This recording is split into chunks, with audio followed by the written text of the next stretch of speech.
Assalamualaikum warahmatullahi wabarakatuh. Perkenalkan, nama saya Zara Wabil, NIM 1802979, Program Studi Pendidikan Matematika, jurusan Matematika, Universitas Negeri Padang. Di sini saya mau menuntaskan tugas dari mata kuliah Metode Penelitian Pendidikan dan Pengajaran Matematika. Dosen pengampu yaitu Bapak Dr. Rizwan, MSI. Di sini saya beri judul laporan proposal penelitian saya, yaitu penelitian penerapan pembelajaran online mata pembelajaran matematika menggunakan aplikasi Google Classroom pada masa virus corona ini terhadap hasil belajar siswa kelas 8 SMP PPI Tualang pada materi lingkaran.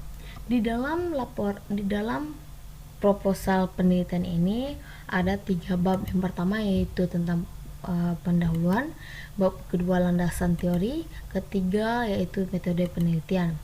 Yang pertama yaitu pendahuluan. Di dalam pendahuluan terdapat latar belakang, tujuan penelitian, rumusan masalah, manfaat penelitian, dan definisi operasional.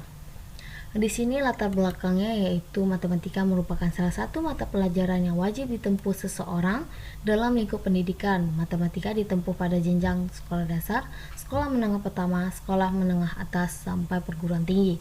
Dalam lingkup pendidikan, matematika dapat mengembangkan kemampuan berpikir logis, analisis, dan sistematis dan kritis.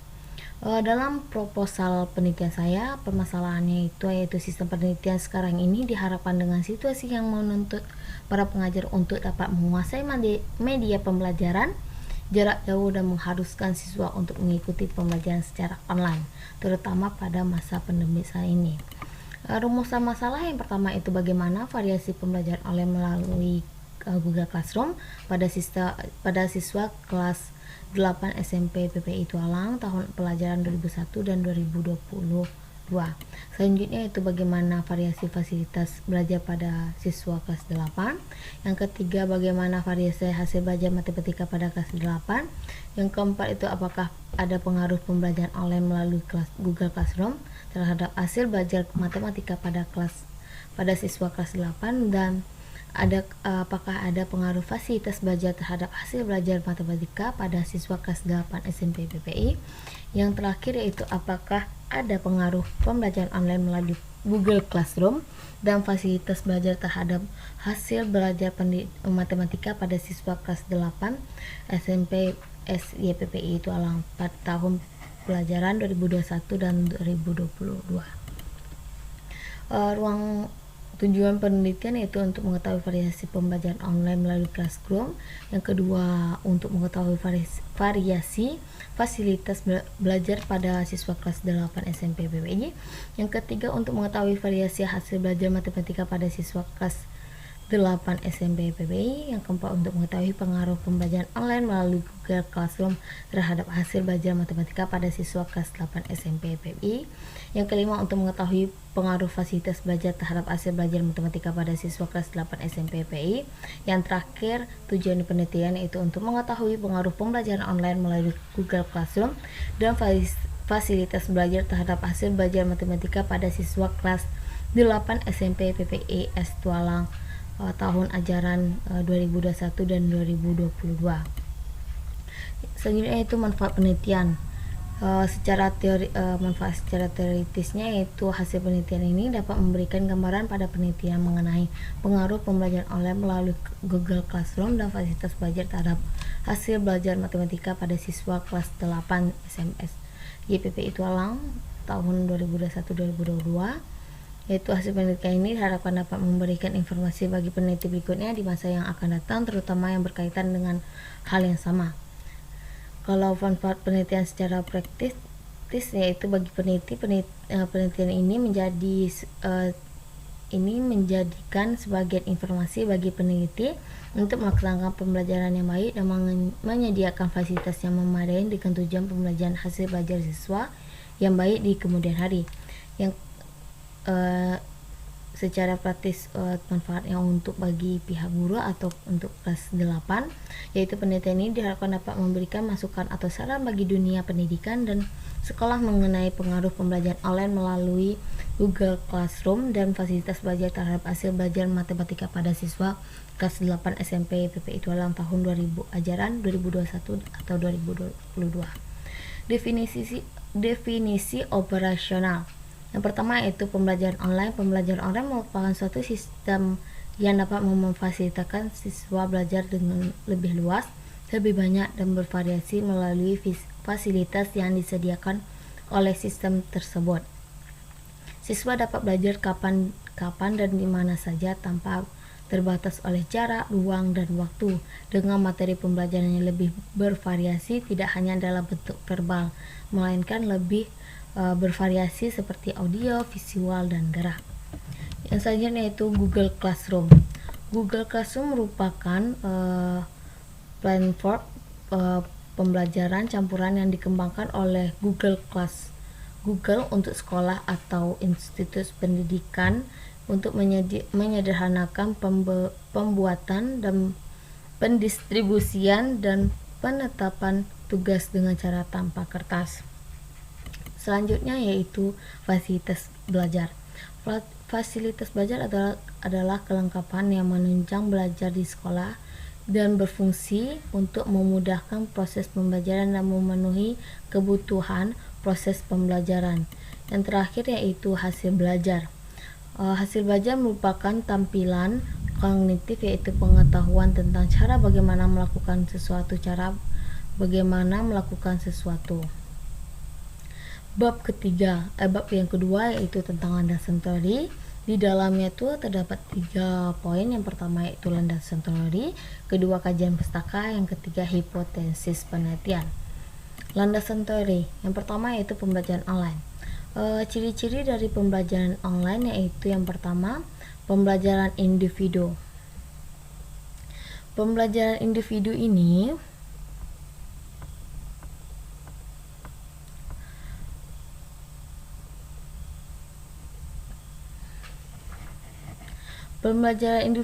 adalah salah satu keuntungan dari pembelajaran online, yaitu sistem dapat menciptakan sendiri suasana pembelajaran yang nyaman dan sesuai dengan keinginan, sedangkan mengutamakan keaktifan siswa. Yaitu dalam pembelajaran online, cara mengaktifkan siswa dapat menggunakan teknologi. Teknologi dipilih, kenapa dipilih? Karena dapat memfasilitasi dan menyediakan berbagai hal yang dapat mengaktifkan siswa. Dengan menggunakan teknologi, guru dapat memancing atau merancang beberapa aktivitas yang dapat membuat siswa aktif, baik dalam aktif berpikir, aktif bersosialisasi, maupun aktif dalam hal apapun. Yang selanjutnya yaitu terstruktur dan sistematis. Sama seperti pembelajaran konvensional, pembelajaran online dilakukan secara terstruktur. Sebelum diadanya kegiatan belajar mengajar secara online, terlebih dahulu guru menyediakan silabus, materi pembelajaran, media, dan sumber belajar. Yang terakhir yaitu keterhubungan. Pembelajaran online tidak merubah kebiasaan-kebiasaan yang terjadi pada pembelajaran konvensional, seperti adanya pertemanan ataupun interaksi dengan guru. Salah satunya karakteristik dari pembelajaran online yaitu adanya konektivitas. Aktivitas pembelajaran online menghubungkan antara siswa dan guru, siswa yang satu dan yang lain, menghubungkan antara tim pengajar ataupun siswa dengan staf pendidikan lainnya. Selanjutnya yaitu prinsip pembelajaran online. Yang pertama yaitu prinsip kemandirian. Prinsip ini diwujudkan dengan adanya kurikulum atau program pendidikan yang memungkinkan untuk mengajarkan kemandirian siswa akan pembelajaran perorangan atau kelompok dengan sebaya, dengan sesedikit mungkin bantuan dari guru.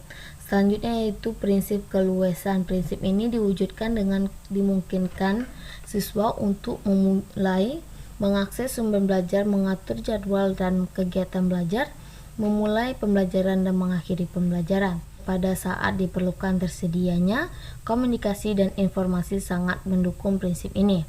Yang keempat yaitu prinsip kesesuaian. Dalam hal ini ada program belajar yang disesuaikan dengan materi pembelajaran pada jenjang sekolah yang ditempuh siswa. Disesuaikan dengan kemampuan siswa sehingga dapat dipelajari sendiri tanpa bantuan orang lain. Yang kelima yaitu prinsip mobilitas, yaitu diwujudkan dengan adanya kesempatan untuk berpindah lokasi. Maksudnya dalam pembelajaran tidak diharuskan dalam lokasi yang sama, bisa saja di rumahnya. Hal yang terpenting adalah siswa dapat mengikuti pembelajaran. Yang keenam yaitu prinsip efisiensi. Prinsip ini diwujudkan dengan pendayaan berbagai sumber daya teknologi yang tersedia setempat dengan seoptimal mungkin, baik sumber daya manusia maupun teknologi yang ada di daerah setempat. Yang kedua itu Google Classroom. Langkah-langkah membuat Google Classroom yaitu yang pertama, buka www Google Classroom, lalu klik sign in, baru kita lanjutkan untuk membuat Classroom dengan menggunakan Google Classroom. Yang ketiga yaitu pilih tanda plus yang ada di tab, selanjutnya tulis nama kelas, kemudian klik buat untuk membuat kelas baru. Yang keempat yaitu undang siswa untuk bergabung ke kelas tersebut.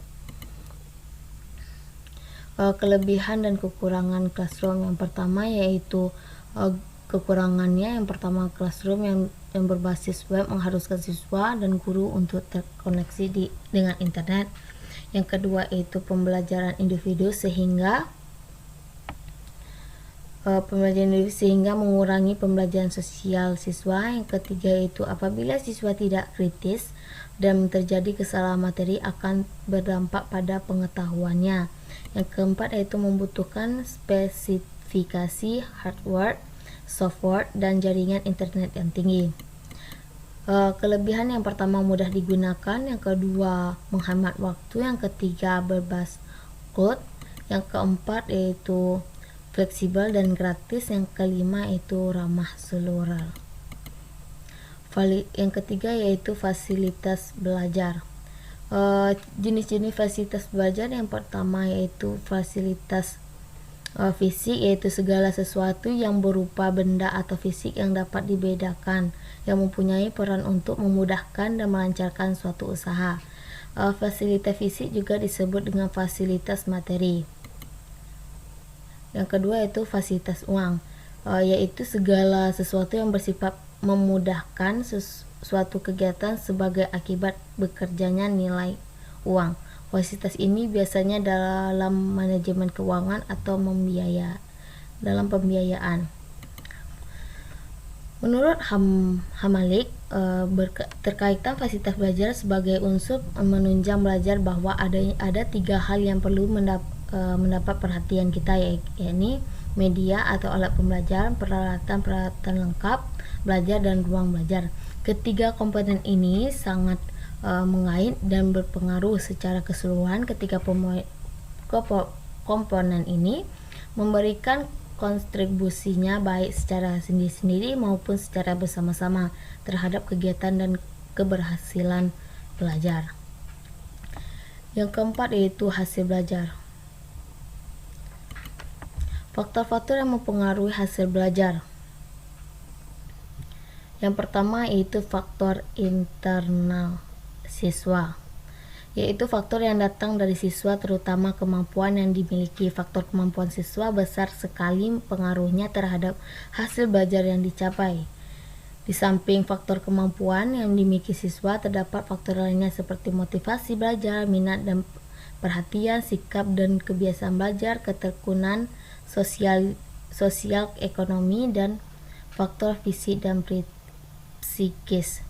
Selanjutnya yaitu faktor eksternal siswa, faktor-faktor yang berasal dari luar siswa yang mempengaruhi proses dan hasil belajar.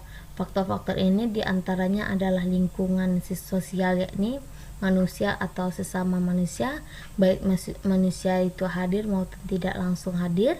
Kehadiran orang lain pada waktu sedang belajar sering mengganggu aktivitas belajar. Pergaulan sesama teman juga dapat berpengaruh pada minat belajar siswa. Selanjutnya itu hipotesis pembelajaran.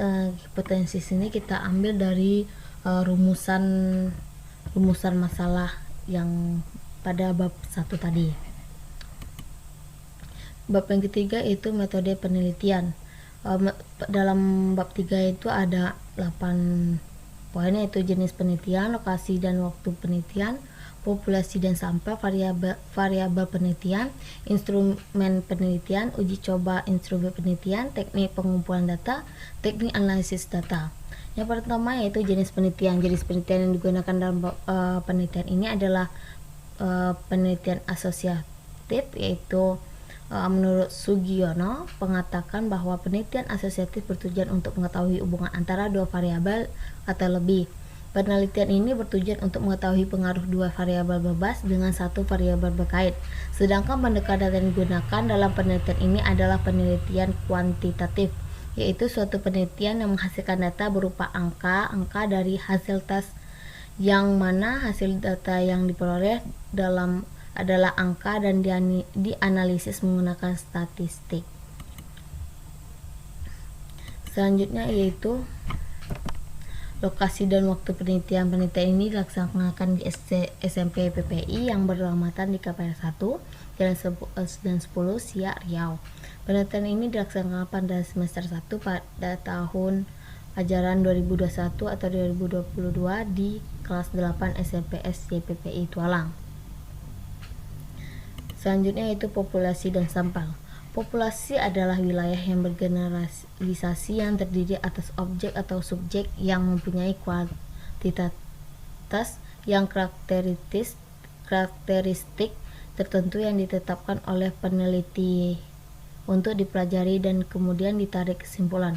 Maka populasi pada penelitian ini adalah seluruh siswa kelas 8 SMP PPI yang berjumlahan 240 siswa yang tersebar dalam 8 kelas dengan rincian yaitu 81, 82, 83 dan sampai 88. Selanjutnya yaitu menurut Suryani dan Hendriayadi, sampel adalah sebagian dari populasi yang akan diambil untuk diteliti dan hasil penelitian digunakan sebagai representasi dari populasi secara keseluruhan. Sampel yang diambil dalam penelitian ini yaitu dua kelas dari kelas 8 SMP PPI, yaitu kelas D dan kelas E, atau kelas 87 dan kelas 88. Yang selanjutnya itu variabel penelitian. Variabel penelitian pada dasarnya ada sebagai segala sesuatu yang berbentuk apa saja yang ditetapkan oleh penelitian untuk dipelajari sehingga diperoleh informasi tentang hal tersebut, kemudian ditarik kesimpulannya. Penelitian ini terdiri dari 3 buah variabel, yaitu 2 variabel bebas dan 1 variabel terikat. Variabel bebas merupakan pemanipulasian yang dipilih untuk membantu pengaruh terhadap subjek, sedangkan variabel terkait adalah variabel yang dipengaruhi oleh variabel bebas. Di dalam penelitian ini, variabel bebasnya adalah pembelajaran online melalui Google Classroom dan fasilitas belajar, sedangkan variabel terkait adalah hasil belajar matematika siswa kelas 8 SMP PPI tahun ajaran 2021-2022. Ini itu instrumen penelitian. Instrumen penelitian adalah alat atau fasilitas yang digunakan oleh peneliti dalam mengumpulkan data agar pekerjaannya lebih mudah dan hasilnya baik, lebih cepat, lengkap, dan sistematis sehingga lebih mudah diolah. Penyusunan instrumen penelitian sebaiknya diikuti tahap-tahap tertentu agar memiliki hasil yang validitas dan reliabilitas yang memadai. Yang selanjutnya yaitu teknik pengumpulan data. Teknik pengumpulan data menurut Sudaryono, yaitu mengatakan bahwa metode pengumpulan data adalah teknik atau cara yang dapat digunakan oleh peneliti untuk mengumpulkan data. Yang pertama, angket merupakan bentuk lembaran yang berisi sejumlah pertanyaan tertulis. Tujuannya untuk memperoleh informasi dari responden tentang apa yang dialami dan ketahuinya. Dalam hal ini, angket berisi tentang pertanyaan pembelajaran online dan fasilitas belajar dengan menggunakan Google Form. Yang selanjutnya yaitu tes. Tes adalah serentetan pertanyaan lembar kerja atau sejenisnya yang dapat digunakan untuk mengukur pengetahuan, keterampilan, bakat, dan kemampuan dari subjek penelitian. Tes yang akan penelitian berikan yaitu tes uraian yang akan diberikan pada akhir pembelajaran. Selanjutnya itu teknik analisis data. Analisis data adalah suatu metode dengan cara menganalisis data diperoleh untuk menyusun dan menginterpretasikan data atau kuantitatif yang sudah diperoleh. Adapun teknik analisis data adalah sebagai berikut, yaitu analisis deskriptif, yaitu statistik. Deskripsi adalah statistik yang digunakan untuk menganalisis data dengan cara mendeskripsikan atau menggambarkan data yang terkumpul sebagai adanya tanpa bermaksud membuat kesimpulan yang berlaku umum atau generalisasi. Penyajian data melalui tabel, grafik, diagram lingkaran, piktogram, perhitungan modus, median, mean, pengukuran tensi sentral, perhitungan desil, pensentil, perhitungan penyebaran data melalui perhitungan rata-rata, dan standar deviasi, perhitungan presentasi menurut Sugiono. Selanjutnya yaitu statis inferensial.